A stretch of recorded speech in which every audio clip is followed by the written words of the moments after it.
Computer fundamental and emerging technology में आज का जो होगा मेमोरी क्लासिफिकेशन होगा। मतलब कि प्रीवियस वीडियो में हमने तो ये तो समझ लिया था कि दो टाइप्स की बेसिक मेमोरीज आती है। फर्स्ट होती है वोलेटाइल और another is the non volatile. लेकिन और भी उसके कुछ टाइप्स आते हैं, वो आज के वीडियो में हम बात करने वाले हैं।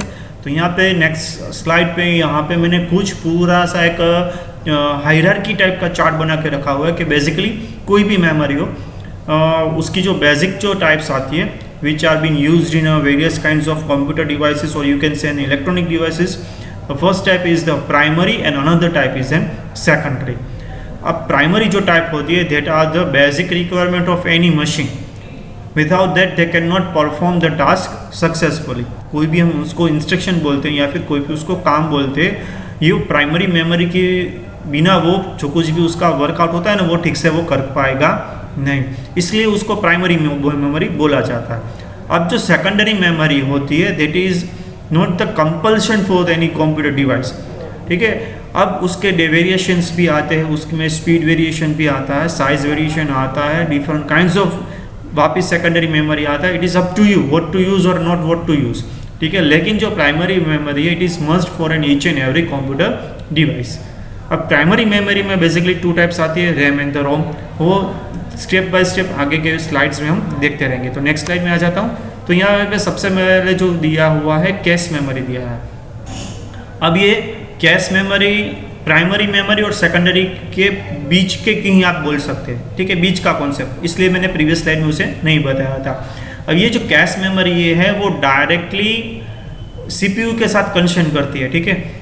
CPU जो कुछ भी वर्कआउट करता है, जो भी इंस्ट्रक्शन या फिर डेटा को रीड आउट करता है, that all are been stored in the cache memory. तो आप बोलोगे तो भाई रैम का क्या काम है।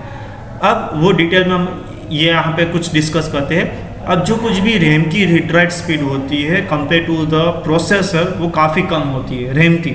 हाँ, ये फैक्ट है कि रैम की जो रीड राइट स्पीड होती है, जिसे हम ऐसा भी कह सकते हैं क्लॉक स्पीड जो होती है, ठीक है, compare to the any processor वो काफ़ी कम होती है। आपने सुना ही होगा कहीं ऐसा कुछ वर्ड्स आता है जो प्रोसेसर में कि 2.3 गीगाहर्ट्ज़ 2.4 गीगाहर्ट्ज़, ठीक है, ऐसा कहीं आपने वर्ड सुना होगा। कहीं रैम में गीगाहर्ट्ज़ वाला वर्ड आपने सुना है? नहीं, उसमें क्या आता है, मेगाहर्ट्ज़ आता है। MB GB समझते हैं ना आप, मेगाहर्ट्ज़, M मतलब कि छोटा, G मतलब कि कुछ बड़ा, ठीक है। तो वो जो डेटा ट्रांसफ़र का जो कॉन्सेप्ट होता है वो रैम में काफ़ी कम होता है। अब कुछ भी आप वर्क कर रहे हो समझ लो, ठीक है, कोई भी कुछ वर्क कर रहे हो, अगर वो प्रोसेसर जो कुछ भी है हमारा सिस्टम का, वो अगर रैम से डेटा रीड कर रहा है तो उसका जो डेटा ट्रांसफरिंग, मतलब कि कोई कुछ प्रोसेसर मांगता है भाई मुझे ये इन्फॉर्मेशन दे दो जल्दी जल्दी, तो रैम के पास तो वो भी इन्फॉर्मेशन कलेक्ट नहीं हुई ना, वो स्लो है, ठीक है। अब घर में कोई छोटा बच्चा होता है, उसके पास कुछ काम करवाते हैं, उसकी जो वर्किंग स्पीड होती है वो स्लो होती है, क्योंकि वो उस एबिलिटी का ही नहीं है वो छोटा बच्चा। अगर कोई बड़ा बंदा उसे काम करता है वो तो जल्दी ख़त्म कर पाएंगे ना। तो हमारा ओवरऑल टास्क क्या होगा, स्लो होगा, ठीक है। वो गुस्सा तो नहीं करेगा, ठीक है। हमने सबसे पहले कैरेक्टरिस्टिक्स ऑफ कंप्यूटर में क्या बोला था, नो फीलिंग्स, मतलब कि कंप्यूटर किसी बंदे को अप एंड डाउन नहीं कंसिडर करता। भाई तुझे कुछ आता नहीं तो तू मेरे साथ वर्क मत कर, इससे सब आता है तो मैं इसके साथ वर्कआउट करूँगा, ऐसा तो कंप्यूटर में आता नहीं। तो अब जहाँ तक वो रैम उसकी रिक्वायर्ड इन्फॉर्मेशन प्रोवाइड नहीं करेगी, प्रोसेसर जो हमारा होगा आइडियल मोड में चलाएगा, मतलब कि उसके पास कुछ काम ही नहीं होगा। रैम वो इन्फॉर्मेशन सब प्रोसेसर को प्रोवाइड करेगा, बाद में वो प्रोसेसर आगे वर्कआउट करेगा। अब ये जो गैप रहता है उसको रिमूव करने के लिए बीच में आती है कैश मेमोरी। अब हमारी ऑपरेटिंग सिस्टम क्या करती है कि जो नेक्स्ट इमीडिएट इंफॉर्मेशन प्रोसेसर को रिक्वायर्ड होती है, ठीक है, उसको ऑपरेटिंग सिस्टम को तो मालूम ही होगा कि अभी क्या काम चल रहा है, क्योंकि हम जो कुछ भी कर रहे हैं वाया ऑपरेटिंग सिस्टम ही कर रहे हैं। विंडोज़ हो या फिर मैकिन्टोश हो या फिर लिनक्स का कोई भी फ्लेवर आप ले लो, जैसे कि अभी सबसे ज़्यादा जो चल रहा है वो उबुंटू चल रहा है, ठीक है, एक नॉर्मल यूज़र के लिए। तो वो जो ऑपरेटिंग सिस्टम क्या करेगी, जो सबसे इमीडिएट इंफॉर्मेशन तो हम नहीं कह सकते, डेटा या फिर इंस्ट्रक्शन प्रोसेसर को चाहिए, वो रैम में से उठा के कैश मेमोरी में रख देगा। तो वो जो डेटा ट्रांसफ़र स्पीड होगी ना वो इमीडिएट हो जाएगी, क्योंकि रीड स्पीड जो होगी प्रोसेसर की उस मुताबिक वो कैश मेमोरी उसको डेटा को ट्रांसफ़र कर पाएगी। अब ये ऑपरेटिंग सिस्टम पूरा हैंडल करता है कि भाई कौन सी चीज़ रैम में रखनी है और कौन सी चीज़ कैश में रखनी है। जैसे ही वो इमीडिएट इंफॉर्मेशन रिक्वायर्ड नहीं होगी वो तो क्या करेगा, कैश मेमोरी में से उठा के वो वापस रैम में रख देगा और नई इंफॉर्मेशन रैम में से उठा के वो ऑपरेटिंग सिस्टम कैश मेमोरी में रख देगा।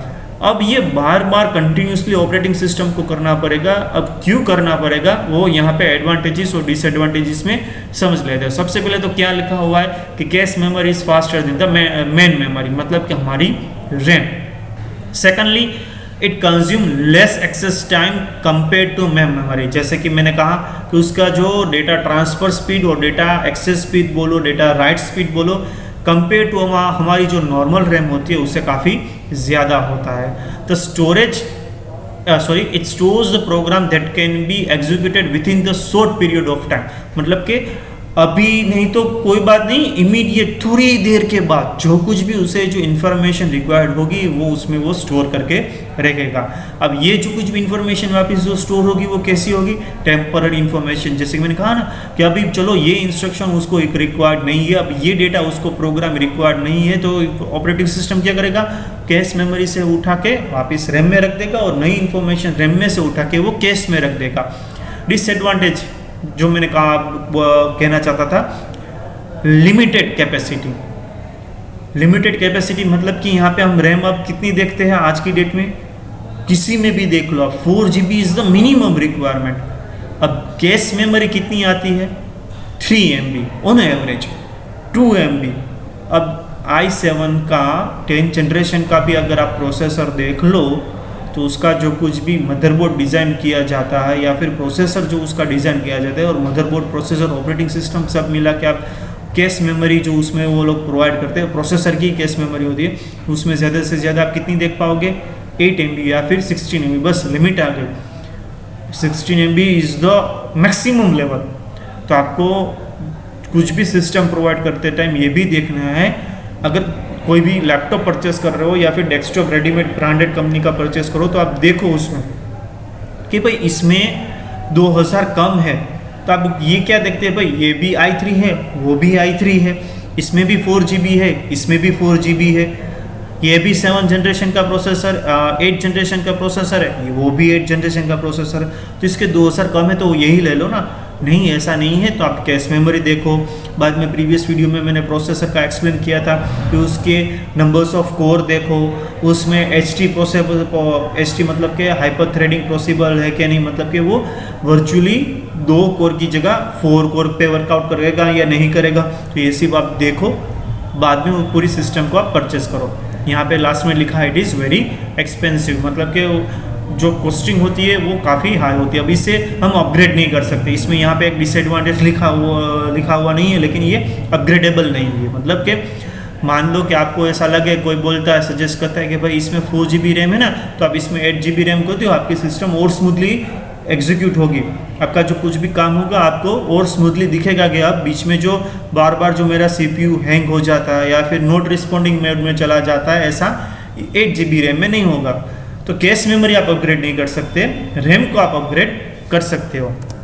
बाद में अगर हम आए प्राइमरी मेमोरी, मतलब कि हमारा जो एक्चुअल रैम होता है वो रैम बोल सकते हैं, उसकी जो सब 2 कैटेगरीज है वो क्या होती है, रैम एंड रोम, दोनों प्राइमरी है। लेकिन हम लोगों को क्या लगता है कि भाई रैम है वही एक प्राइमरी मेमोरी है, ऐसा नहीं है। अब यहाँ पे लिखा हुआ है जो हमारा कंप्यूटर होता है, वो कंप्यूटर में जो कुछ भी अभी एक्टिव टास्क हो, मतलब कि जितनी एप्लीकेशन हमारी ओपन होती है या फिर जितनी एप्लीकेशन हमारी अभी स्क्रीन पे दिख रही है, उसकी जो कुछ भी डिटेल्स होती है, उसका जो कुछ भी डेटा होता है वही रैम में स्टोर किया जाता है। यहाँ पे रैम का लिखा हुआ है, ठीक है, यहाँ पे लिखा हुआ data loss when power is switched off. ये जो स्टेटमेंट है वो सिर्फ रैम के लिए है, ठीक है, मतलब कि जब भी हमारा पावर चला जाता है, ठीक है, तो उसका जो कुछ भी डेटा होता है वो ऑटोमेटिकली क्लियर हो जाता है। हमें वो परमानेंटली डेटा अगर स्टोर करवाना है तो उसे सेकेंडरी मेमोरी में स्टोर करवाना रहेगा। अब यहाँ पे साथ में रोम जस्ट एज अ कैटेगरी है, इसलिए यहाँ पे मैंने लिख दिया, क्योंकि बाद में अगर कन्फ्यूजन ना हो कि भाई प्राइमरी मेमोरी सिर्फ रैम ही है, इसलिए यहाँ पे लिखा हुआ है। यहाँ पे उसकी कुछ कैरेक्टरिस्टिक्स दी हुई है, जैसे कि यहाँ पे वो सेमीकंडक्टर मेमोरीज है, मतलब कि उसमें सिर्फ डिजिटल इंफॉर्मेशन ही स्टोर होती है। कंप्यूटर फंडामेंटल के आगे के कुछ वीडियोस में मैंने दो बनाए थे videos, classification of computer bye data processed and processing capabilities, ऐसे कुछ दो वीडियो बनाए थे। तो डेटा प्रोसेस्ड मतलब क्या, एनालॉग, डिजिटल और हाइब्रिड, ऐसा कुछ उसमें दिया था। मतलब कि उसमें जो कुछ भी इंफॉर्मेशन होती है स्टोर वो किस फॉर्मेट में होती है, डिजिटल फॉर्मेट में, मतलब कि 1010 फॉर्मेट में ही हमारी सब इंफॉर्मेशन यहाँ पे स्टोर होती है। It is known as main memory, volatile memory, मतलब कि क्या, जैसे ही हमारे सिस्टम का पावर बंद होता है तो उसकी जो स्टोर्ड इंफॉर्मेशन है वो निकल जाती है। ये मेमोरी का जो ये मेमोरी है वो हमारे सिस्टम की फर्स्ट है, लेकिन सेकेंडरी मेमोरी से वो फास्टर है, मतलब कि हमारी हार्ड डिस्क है या फिर एसएसडी हार्ड डिस्क है या फिर पेन ड्राइव आती है या फिर सीडी डीवीडी कुछ भी बोल लो, ये सब सेकंड मेमोरी से आता है। तो उसके लिए उसके कंपेयर में ये चीज़ थोड़ी तेज़ है। अब computer without a primary memory work कभी नहीं कर पाएगा। तो ये प्राइमरी मेमोरी हुआ। नेक्स्ट स्लाइड में आ जाता है सेकेंडरी मेमोरी। अब जैसे कि मैंने कहा कि यहाँ पे सेकेंडरी मेमोरी कैसे आप बोल सकते हैं कि वो एक एक्सटर्नल मेमोरी भी आप ऐसे बोल सकते हैं, मतलब कि हमारी पेन ड्राइव है वो भी एक एक्सटर्नल है। आज के डेट में यूएसबी हार्ड डिस्क भी आप देखते हैं, इनबिल्ट हार्ड डिस्क तो आती है लेकिन यूएसबी हार्ड डिस्क भी आती है, मतलब कि सिस्टम से बाहर कुछ अगर और भी एडिशनल इन्फॉर्मेशन अगर आपको स्टोर करवाना है तो आप स्टोर कर पाओगे। यहाँ पे वो ये भी लिखा है कि वो मेमोरी से थोड़ा स्लो है, लेकिन इसमें जो कुछ भी इंफॉर्मेशन जो स्टोर होती है वो परमानेंट होती है। नेक्स्ट इंपॉर्टेंट चीज़ जो यहाँ पे लिखी है वो क्या लिखा हुआ है, CPU directly does not access this memory, instead they are accessed via input output routines. Processor directly कभी भी सेकेंडरी मेमोरी में आके कुछ भी इंफॉर्मेशन को कलेक्ट नहीं करता है। ऑलवेज वो कहाँ से कलेक्ट करता है, थ्रू रैम और अ कैश मेमोरी। हमारी ऑपरेटिंग सिस्टम क्या करती है कि जो प्रोसेसर को रिक्वायर्ड डेटा होता है, प्रोसेसर को रिक्वायर्ड डेटा होता है वो सेकेंडरी मेमोरी से रीड करके प्राइमरी मेमोरी हमारा रैम में राइट करता है, वो वहाँ पे रखेगा। बाद में प्रोसेसर को इमीडिएटली जो नेक्स्ट डेटा रिक्वायर्ड होगा वो रैम में से उठा के कैश मेमोरी में रखेगा और प्रोसेसर वहाँ से इन डेटा को कलेक्ट कर लेगा। अब जैसे ही न्यू डेटा चाहिए किसी भी आगे का टास्क को कंप्लीट करने के लिए, तो ऑपरेटिंग सिस्टम क्या करेगा, कैश मेमोरी में से वापस वो डेटा उठा के रैम में रखेगा और वापस रैम में से थोड़ा डेटा वो कैश में रख देगा। सेकेंडरी मेमोरी में से पूरे का पूरा पहला तो डेटा वहाँ पे आ गया, मतलब कि सॉन्ग हो तो सॉन्ग मतलब कि 4 या 5 मिनट का जब भी होता है तो पूरी के पूरी 5 MB की फाइल या फिर 5-6 मिनट का सॉन्ग पहले क्या होगा, पूरा का पूरा रैम में स्टोर हो जाएगा। बाद में RAM to cache, cache to RAM, RAM to cache, cache to RAM, ये पूरी साइकिल चलती रहेगी हमारी, जहाँ तक हम सॉन्ग को क्लोज ना कर दें या फिर वो सॉन्ग ऑटोमेटिकली ख़त्म ना हो जाए, स्टॉप ना हो जाए वहाँ तक। ठीक है, तो ऐसा कुछ उसमें वर्कआउट चलता है। अब यहाँ पे क्या लिखा है, दिस आर मैग्नेटिक और ऑप्टिकल मेमोरीज। मैग्नेटिक मतलब कि उसमें काइंड ऑफ अट्रैक्शंस होता है, मैग्नेट जैसा है। ठीक है, उसकी मदद से आप फ्लॉपी डिस्क जब आगे हम डिस्कस करेंगे, जब हार्ड डिस्क को हम डिटेल में आगे डिस्कस करेंगे तब उसे मैं डिटेल में एक्सप्लेन करूंगा।